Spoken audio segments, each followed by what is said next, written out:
Hello guys, स्वागत है एक और बार मेरे चैनल नो फैप ट्रिक पर। जी, आज मैं आपको बताने जा रहा हूँ मेरा डेली रूटीन मैंने कैसे फॉलो किया था और मैं किस तरह से नाइटफॉल से बाहर आया था। आज मैं बिल्कुल फिट हूँ। ऊपर वाले की कृपा है। ऊपर वाले की कृपा है और मेरी मेहनत है। तो चलिए शुरू करते हैं। मैं आज आपको बता रहा हूँ मेरी डेली लाइफ रूटीन कैसे थी। मैं डेली नॉर्मली उठता था। क्या लोग बोलते थे 5 बजे उठो, 6 बजे उठो। मैंने बहुत ट्राई किया पर मैं नहीं उठ पाता था। मैं एक आलसी इंसान हूँ। तो मैं ट्राई करता था 7 बजे उठूँ। 7 बजे मैं उठ जाता था। उठने के बाद मैं पानी वगैरह पीता था, फ्रेश होने जाता था। फ्रेश होने के बाद मैं करता था एक्सरसाइज। अब पूछोगे एक्सरसाइज कौन सी? जी, बता रहा हूँ एक्सरसाइज कौन सी मैं करता था। वो एक्सरसाइज करता था मैं 10 टाइम्स सूर्य नमस्कार, कपालभाति, अनुलोम विलोम, और स्किपिंग होती थी तो मैं कर लेता था कभी कभी, और अश्विनी मुद्रा। ये सब मैंने फिक्स कर लिए थे। एटलीस्ट मुझे 30 to 35 मिनट्स लगते थे ये सब करने में। अच्छे से मैं धूप में खड़ा होकर अच्छे से सुबह सुबह की धूप फ्रेश लेके मैं अपना ये सब करने स्टार्ट कर देता था। उसके बाद मैं स्नान वगैरह करके उसके बाद मैं जाता था अपना काम करने, ऑफिस वगैरह, कॉलेज जो भी रहता था वो सब कंप्लीट करने जाता था। उसके बाद फिर नॉर्मल नाश्ता वगैरह जो होता है डेली वही खाइए। मतलब जितना हो सके मैं सुबह को हैवी खाता था और अच्छा खाता था, और ट्राई करता था मैदे को बिल्कुल अवॉइड करना। सेंधा नमक ही यूज़ करता था घर में, और खट्टे को अवॉइड करता था और स्पाइसी को अवॉइड करता था। इन सब कारण की वजह से मेरी बॉडी में से हीट एकदम धीरे धीरे रिड्यूस हुई, और कब्ज़ होने बिल्कुल भी नहीं देना मेरे भाइयों, नहीं तो पछताओगे। तो बस बॉडी में से हीट निकालना, ये ध्यान रखना। और सुबह को मैं उठ के स्नान वगैरह करने के बाद पहले फ्रूट्स खाता था, फिर अपना नाश्ता वगैरह खा के फिर दूध पीता था। बस मैं सुबह को बहुत हैवी नाश्ता लेता था। हैवी मतलब बहुत हैवी लेता था, एकदम पेट भर जाए। फिर उसके बाद अपना डेली शेड्यूल पे जो होता था वो करता था, काम वगैरह। फिर दोपहर को मैं खाना खाता था, उसके साथ मैं लेता था सलाद। सलाद होता था, कभी नहीं होता था, नहीं भी होता है तो भी चलेगा। साथ साथ में सलाद खाइए, मस्त मज़ा आएगा। और नाश्ते से कंपेयर में थोड़ा मैं कम खाता था खाना। मतलब सब मैं खाता ही था, और मैं नॉन वेजिटेरियन नहीं हूँ, मैं अभी प्योर वेज हूँ। जब मेरा नाइटफॉल होता था उससे पहले मैं बहुत एकदम नॉन वेजिटेरियन होता था, जिसके कारण मैंने बहुत सोचा क्यों क्यों उसकी वजह से मैंने इसकी वजह से बॉडी में हीट आती थी, बॉडी का डाइजेशन ख़राब हुआ। इसके लिए मैंने सब कुछ छोड़ दिया। अब मैं एकदम प्योर वेज हूँ, एकदम प्योर वेज। सो मैं जितना हो सके वेजिटेबल्स खाता था, पनीर वगैरह लेता था जिससे प्रोटीन की इनटेक बढ़े, प्रॉपर रहे, बॉडी में कमी ना हो। और बस शाम को हो सकता था तो मैं ऐसे ही जूस वगैरह पी लेता था, ग्रीन टी वगैरह जो भी। मैं एकदम मॉडर्न लाइफ स्टाइल ही जीता था। मतलब कोई ऐसे प्रॉपर आयुर्वेदिक वगैरह पे नहीं जाता था। मतलब एकदम ये समझ रहे होगे मैं क्या कहना चाह रहा हूँ। और मतलब शाम को फिर मैं जितना हो सके कम खाता था, और जितना हो सके जल्दी खाता था। यानी 7 बजे के बाद और 8 बजे से पहले, इन दोनों के बीच में खा ही लेता था मैं खाना। क्योंकि सोने से और खाने के बीच में 3 घंटे का फ़र्क रहना चाहिए। इसलिए मैं ट्राई करता था 3 घंटे का फ़र्क रहे।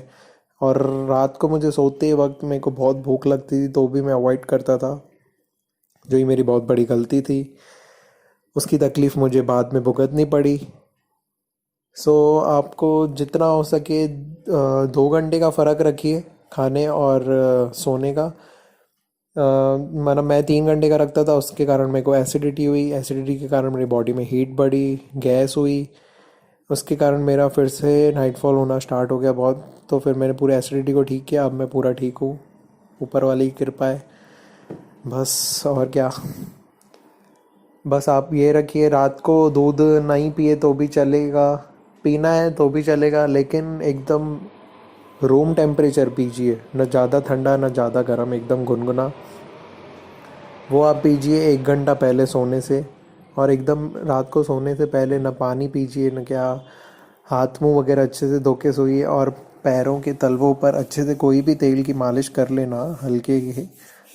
अगर सरसों का तेल है तो बहुत अच्छा, नारियल का तेल है तो भी अच्छा। बस पैरों के तलवों पे अच्छे से मालिश करके अच्छे से रिलैक्स होके रात को सोने से पहले, जब रात को सोने जाओगे आंखें बंद करोगे, तब आपको गायत्री मंत्र का जाप करना है। अगर वो नहीं तो ओम ओम का जाप करना है, मन ही मन में ओम ओम बोलते बोलते सो जाना है।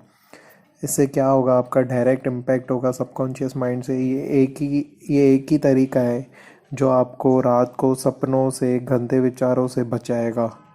मैं गारंटी बोलता हूँ, ये एक ही चीज़ है। और एक टेक्निक है, एनएलपी टेक्निक है, वो जो मैंने अप्लाई की है, वो मैं आपको नेक्स्ट वीडियो में बताऊँगा। उसकी वीडियो प्रोसेस है। सो एनएलपी टेक्निक से तो आप बहुत ही खुश हो जाएंगे, मुझे पता है, क्योंकि वो ट्रिक ही ऐसी है। तो बस यही था। बस पानी वानी ज़्यादा पिए, अच्छे से हेल्दी रहिए, और जितना हो सके ना, नाइटफॉल के बारे में सोचकर मत सोना रात को। अगर रात को सोचकर सोओगे, अरे आज मैंने ये बहुत खा लिया है, क्या पता कल सुबह को मेरा नाइटफॉल हो जाए, तो गए भाई, आप लोग गए, फिर आपका सिक्सर उड़ेगा। सो ध्यान देना ये सब ना हो। और अगर होता भी है तो एक्सेप्ट कर लो, हाँ भाई नॉर्मल है। अगर एक्सेप्ट नहीं करोगे ना, तो नाइटफॉल आपके पीछे पड़ा रहेगा, और आप नाइटफॉल के पीछे, ऐसे ये साइकिल घूमती रहेगी, और ज़िंदगी भर आप परेशान होते रहेंगे। अगर इसको आप एक्सेप्ट कर दो, हाँ ये नॉर्मल चीज़ है, सबको होती है, भले ये सबको होती नहीं है, वैसे ये प्रॉब्लम हमने ही क्रिएट किया है। मैस्टरबेशन कर कर के नर्व्स को वीक कर दिया, उसके कारण ही होता है। सो बस आप ये एक्सेप्ट कर लीजिए, हाँ भाई सबको होता है, तो फिर ये नॉर्मल हो जाएगा आपके लिए, फिर धीरे धीरे बंद हो जाएगा। मेरे को करीबन 3 साल से नाइटफॉल था, मैंने पूरी तरह से ठीक किया। मैंने पूरी बॉडी पे एनालाइज किया, क्या मेरे बॉडी में कमी है, किस वजह से हो रहा है, क्यों हो रहा है। मैंने ये चूर्ण वो चूर्ण, ये दवाई वो दवाई, सब कुछ लेके रखा था, पर सब घर वाले परेशान, पता नहीं क्या करता है ये लड़का, क्या लेके आता है। मैं बहुत ही परेशान हो गया था। मैं बताऊं तो बताऊं कैसे घर वालों को। मैंने बहुत कुछ ट्राई किया, लेकिन मैं अपनी लाइफस्टाइल नहीं ठीक कर रहा था। मेरी लाइफस्टाइल ठीक करने से ही सब कुछ हुआ। बॉडी में हीट कम करनी है, तो मैंने फिर वो आपको पिछले वीडियो में एक बनाया है, उसमें आयुर्वेदिक टैबलेट बताई है, एक शुद्ध सिकर रस। वो लेंगे तो मेरे तो पूरा बॉडी में से हीट पूरी तरह से निकल गया है, उसके कारण अभी भी मैं लेता ही रहता हूँ। सो बस यही था आज का वीडियो। उम्मीद है आपको भी मेरे से कुछ सीखना मिला होगा। मैं इसकी वजह से ही शेयर कर रहा हूँ, ताकि आप मेरी बातें सुनकर कुछ शेयर करें। तो बस लाइक करो, सपोर्ट करो, प्लीज़ सब्सक्राइब तो करो। सब्सक्राइब नहीं करोगे तो यार मज़ा नहीं आएगा ना, क्योंकि आप लोगों को लगता है हाँ भाई देख के वीडियो निकल जाएंगे। ऐसा मत करो।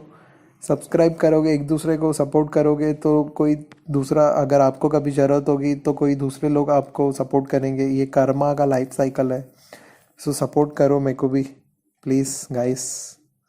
सो thank you so much guys. Have a good day, take care, bye bye.